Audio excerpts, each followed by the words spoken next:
Tonight, bullied to breaking point. It's not funny. They've been harassed, threatened and abused. Yeah, we were pretty scared. This could be the worst case of customer relations we've come across. Are you feeling threatened by him? Plus, are you planning a roadie this Easter? What do you think of the drive? Beautiful, loved it. Toll roads can help you avoid lengthy delays. But if you don't read the fine print, they can take a toll on your pocket. No one's going to stand there and read half an hour's worth of terms and conditions. Potentially. And the perils of living in the back of beyond. Pit stop's not here. The nearest Hoyt cinema is in Christchurch, or the nearest Glassons is in Nelson.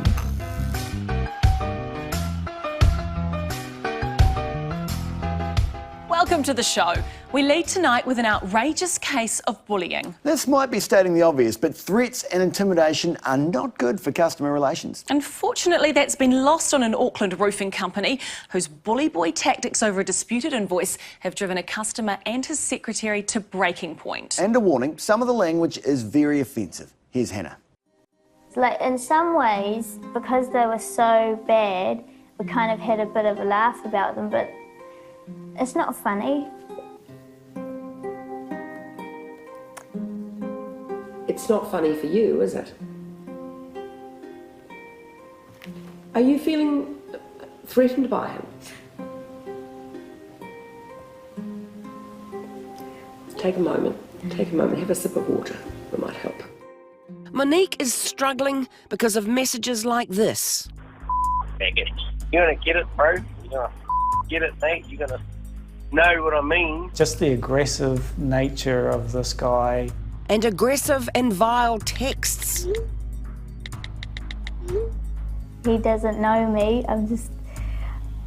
And it's just disgusting, some of his messages. The he Monique is talking about is this guy, Sam Spence. His company, Compass Roofing, did some work for Martin, who's also a roofing contractor, and he's Monique's boss. The job just didn't go well from start to finish. When things turned sour, the texts began.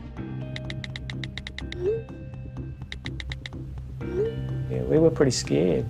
That with some of the threats. Martin had organised Sam's company to do the job because Martin only does roof repairs, and the job was a brand new roof. Martin became concerned over some of the work on the roof. He says he had to buy extra materials because of that. So with the roof partly finished, he pulled the plug on Compass. By email, we simply said that we didn't want to continue with Sam's guys. He and Monique were surprised then to get a progress invoice email for around $3,000, just $400 shy of the full estimate for labour. He'd actually written at the bottom, if there's an issue paying, I'm happy to come round to the site address or your address. And I thought, oh, that's, I'm not used to getting emails like that. So you felt threatened? Yeah. Why didn't you, in those early stages, get back to him with some kind of offer, some kind of compromise? Because we had never been put in this situation before, we kind of just put the brakes on and felt like we're just going to wait, get the job finished. The invoice was due on the 27th, and Martin and Monique were working out how to respond to it, given the problems they'd had, when on the 28th they got this from Sam Spence. Not exactly a gentle reminder. Just threatening. And I don't know if it's true, or I don't know. Then a warning message was left by one of Sam's staff. Can you make sure that's paid? Sam is very, very firm on payment. Same night, this from Sam.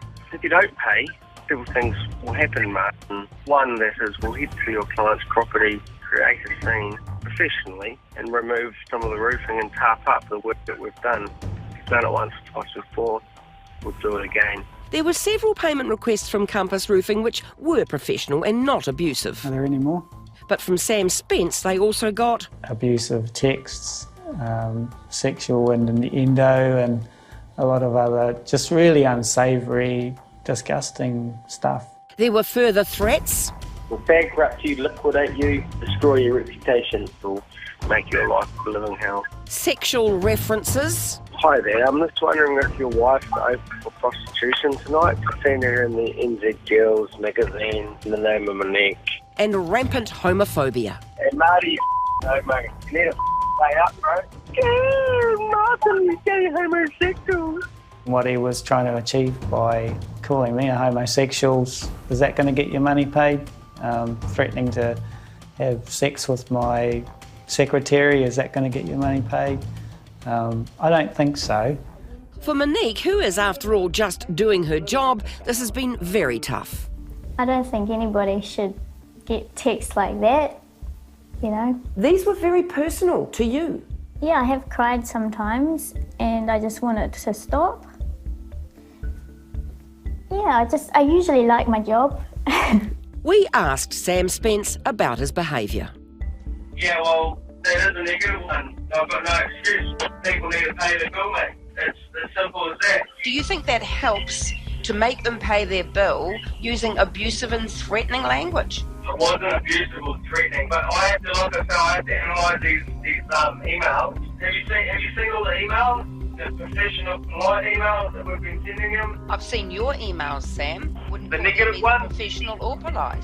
No, my emails are definitely got to be questioned. Remember the effect Sam's messages had? Are you feeling threatened by him? For 4 weeks of asking nicely, no response. No response at all. What is one left to do? Are you suggesting that the way you behaved was your only resort? Really? No, I'm not suggesting anything like that. My language is inappropriate at times. And the issues Martin had with the workmanship? A lot of our guys are experienced. A lot of our guys have been roofing 10, 15 years. The guy that we sent was up to it. Finally, to the contested invoice. Look, he's entered into a contract and he belatedly just sits on a page. All Mr. Colton should have done is contact us with a legitimate dispute and we would come back at no cost and rectify any issues. He did not do that. He did not even communicate with us.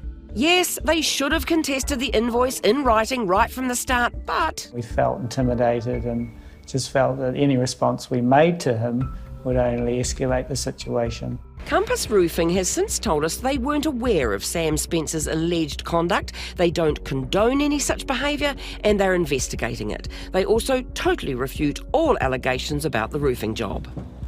So Martin is now just keeping busy. The invoice remains unpaid. Martin's made a written offer, which was rejected, and Sam Spence has now taken the issue to the Disputes Tribunal.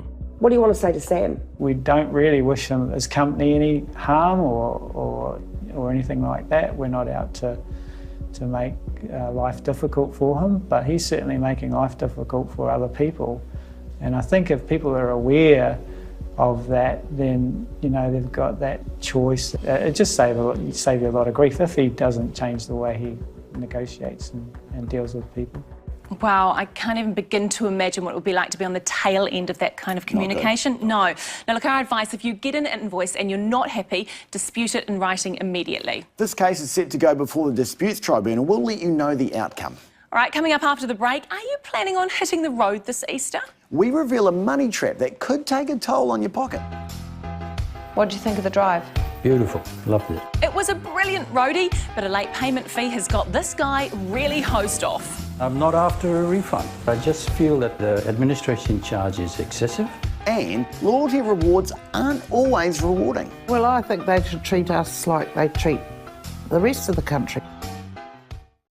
Welcome back. Congestion, gridlock, delays, they're part and parcel of hitting the road on a public holiday. It's a horrible Kiwi tradition, isn't it? No one likes the frustration and the boredom that comes with traffic jams, which is why New Zealand's toll roads are so popular. But a word of warning, delaying payment even by a day can take a toll on your pocket. Here's Anna. The winding road heading north out of Auckland.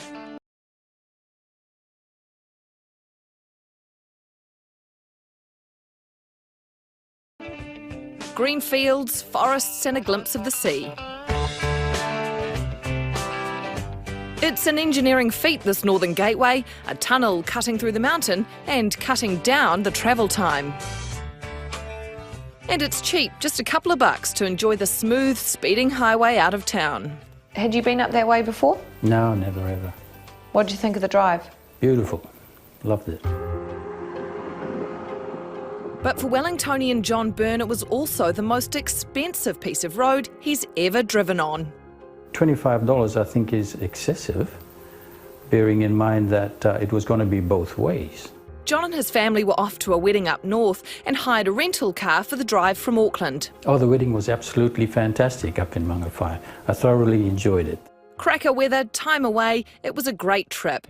But when John got home, he was in for a surprise. 2 notices for the toll road he'd used, and with it, 2 hefty administration fees from the rental car company. He asked for an explanation. They came back and said, well, you signed the agreement. And I don't deny that I signed the agreement. But I told them that I believe that the toll was, the administration charge, per toll was excessive. Now, John admits he did see the toll charge signs, you can't miss them, but he never thought he'd be stung $50 in extra charges by the rental car company, Go Rentals. I believed that it would come back to the rental company and they would just debit my Visa account for it. Go Rentals isn't the only company charging an administration fee. We checked out all the big rental car companies in New Zealand and most of them do charge one, they just don't say what it is. We did find one company charging $60 per toll notice. So what does Go Rentals have to say about its $25 fee? It's the driver's responsibility to look after the toll fees. If the driver either forgets or chooses not to pay the toll, then that's a problem that we then have to sort out. So there's a process we need to go through to deal with that and also keep the customer in the loop. So we did some calculations based on Go Rentals' charge of $25 per toll notice. The time it took us to pay the toll online, 75 seconds. That's equivalent to an hourly rate of $1,200 in admin charges. One of our staff members takes up to about an hour to actually process a toll administration, so it's not as simple as just jumping online making a payment. There's a number of steps that they need to go through.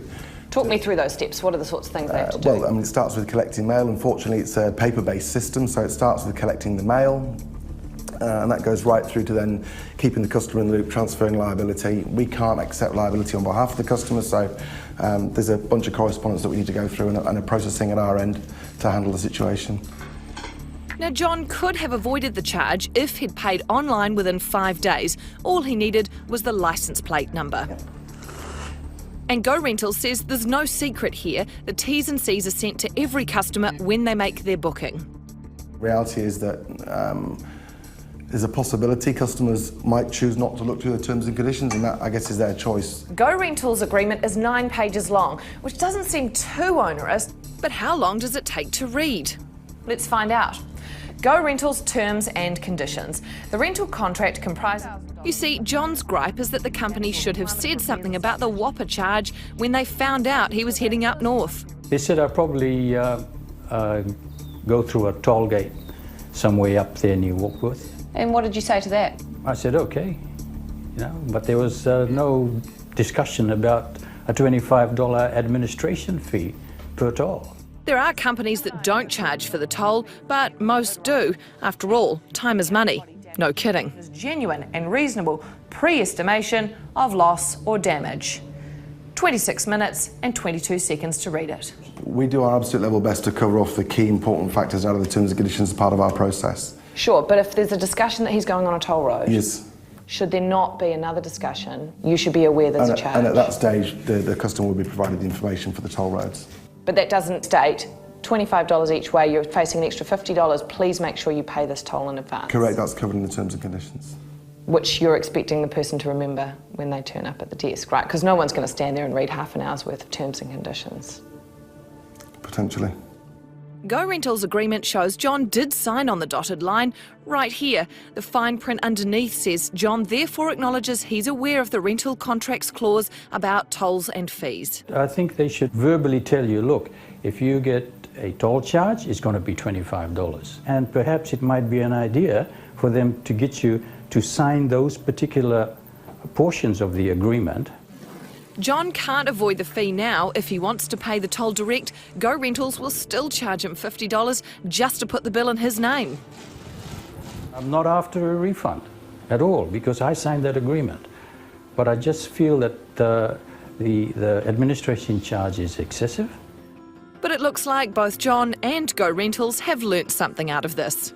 We're going to take this opportunity to look at how we can better educate our customers at the time of sign-up. So I think it's something we need to take a good look at, and that's something that we'd definitely like to do based on the back of Mr Burns' feedback.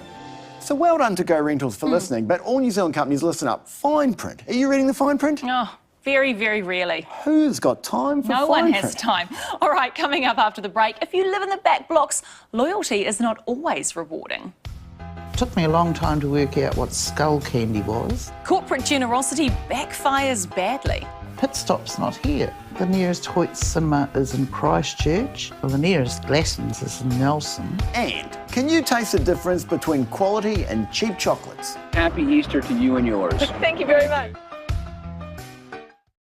Welcome back. Ever dreamed of escaping the rat race? Yes, I have. And as a provincial man, I can tell you there are many good reasons to escape city life. There's more affordable housing, less congested roads, cheaper living costs, better people, all that sort of stuff. I could go on and on and on. And you do. Most of it is true, but cashing in on corporate reward schemes can be problematic. Mary Tucker's mail stopped being delivered years ago. Well, Hayden, we just don't have a letterbox. So if you want to know how we get our mail, you're probably just going to have to come with me. Like the rest of Waimangaroa. It's a short walk. They get a box at the shop. That closed years ago too. And recently, one piece of mail left Mary confused, and for a rare moment, speechless. It was a fistful of rewards from Vodafone. It took me a long time to work out what skull candy was. Mary was perplexed. Barkers, but I've never heard of them. Could be a kennel for dogs. They'd special offers from a bunch of big retailers, cafes, gyms. See me running around in spandex at the gym. She didn't understand some. Columbus Coffee, never heard of them. But it didn't matter because they all had one thing in common. They're not here. Pit stop's not here. The nearest Hoyt cinema is in Christchurch. That's 5.5 hours drive away. Well, the nearest Glassons is in Nelson. And as for the Vodafone Warriors, well, it says something about a magshop.co. Mary was interested in the magazines. So I presume you have to have a computer. But her computer's boxed. Well, in a box, collecting dust. We're not electronically inclined. Mary Tucker's world has no Wi-Fi. Even her cell phone cover is different. I keep the instructions taped to the telephone. If I had to use it, I'd need to read the instructions first. Activate an SOS message. I just lean out the window and yell. So she was left feeling unrewarded by Vodafone's reward program. Well, why not give us a discount on our phone bill? She ended up filing her reward vouchers. I threw them in the bin. These ones she got from a friend. I said to him, you'll get them back. He said, well, what for? He said, they're useless to me too. And that should have been the end of that. But it wasn't. I decided years ago that there was no point in getting so upset about things if you didn't do something about it. Your rewards packet is worthless to us. Mary Tucker wrote to Vodafone. We're totally sick of competitions, vouchers, but require us to own a computer, a phone that will text, or live in a major city. It was an honest letter. Your marketing managers need to get real and design rewards that are fair. You're not the only sinner, but this time you've finally ignited the wick. Well, because it's not just Vodafone that do this sort of thing. Mary says posting it felt good. So little people can change big things. So we suggested subtly that maybe Vodafone wants to come down with us to Westport here and shout Mary a Vodafone rewards package, Westport style. Well, respectfully, they didn't think that was such a grand idea. They instead preferred to send us a statement. We're always looking for ways to say thank you to our customers. We get that Mary didn't perceive our rewards vouchers as the thank you we intended. So we've reached out to Mary directly to say thank you for her loyalty over the past 5 years. We've worked really hard to make sure there's something of value for the widest possible range of our diverse customer base. Our regional customers have the option of redeeming half a dozen offers online, even if there's no bricks and mortar location in their town. So with no Vodafone down here, it's up to me. So I grandly announce for the first time on New Zealand television, the Fairgo Westport rewards package. Obviously the marketing needs some work. Vodafone offers discounted tank juices. Now apples. West Coast equivalent is Gibby's Juice Bar. Power Pack's a real popular one. Run by Paul. It was Mary's first use. She liked it. We all did. Very nice. Really nice. Yeah, pretty good. There is no Barkers in Westport, but there is Phil Wood menswear. It's been around a while, like Phil himself, who's 85. My grandfather started in Westport in 1893. Alan got a bell. Yes, that's very true. Then we went for lunch. They didn't have a Columbus coffee, but there is the Rainbow Cake Kitchen. They have their own rewards program. We had chicken rolls. $9.80. Westport has none of the bright lights and big shops in Vodafone's reward program, but it does have no parking meters and a Mitre 10 that's not mega, but still pretty big. We go without a lot of things to live in Westport by choice, but it should be fair for everybody. Mary Tucker simply wants the people with the marketing degrees in Auckland to remember one thing. Well, I think they should treat us like they treat the rest of the country. And with that, we'll get back to the pikelets. It's good journalism always stick the baking in. At Mary's place over the pikelets, she did suggest some solutions. One maybe free rubbish bags, a hot commodity in Westport, or perhaps just a little wee credit on the account. Something simple is sometimes good, isn't it? I tell you what else you could do right now is chocolate. It goes a long way. Because a lot of chocolate around. The Easter extravaganza is upon us. You can't miss it, and there's a cracking selection of eggs and bunnies out there. But here's a question. Can you really taste the difference between budget and quality chocolate? Here's Anna. I'm gooey in the middle, baby, let me bake. The Easter break's nearly upon us, and for many it's the chance to crack into some chocolate. But can you tell the difference between one sweet treat and another? My mum always told me to stay away from strangers handing out sweets on the street. I promise I won't ask you to jump into a car. And it quickly turns out there's not a lot in it for most people. Are you a bit of an Easter egg fan? Oh, you know, on my good days. It's all the same. It's all the same? Yeah. Still, some of you have strong opinions about which one tastes the most like chocolate. Yeah, it's pretty much good. This is also good. That's also good. You sort of seem to know what you're talking about. Yeah, definitely. The Old Gold has a whopping 49% cocoa solids. Which one has the most chocolate, do you think? You're right about that. How much chocolate would you expect to be in it? Something like this. Yeah. 50 or more. These three, Ferrero Rocher, Lindt and the classic Cadbury Dairy Milk, were apparently pretty close when it came to taste, even if they weren't that close in cocoa solid content. Are those two the same? Do you spend much money on Easter eggs? Yeah, a little bit for like family, kids, wife, that kind of thing. So, yeah. The Kinder Surprise had the lowest cocoa solids count at 14.5%. Of course, there's no try before you buy, so if it's chocolate you're after this Easter, just be sure to check the back of the pack first. Happy Easter to you and yours. Thank you very much. Yeah. Thanks, guys. I can't believe I missed out on that taste test. This is no good. I don't discriminate. All chocolate is good chocolate. Bring it in. It's the show for tonight, but we are always keen to help right some wrongs. Our program is all about your gripes and grumbles, so no matter how big or small, please do contact us. Feel free to send chocolate.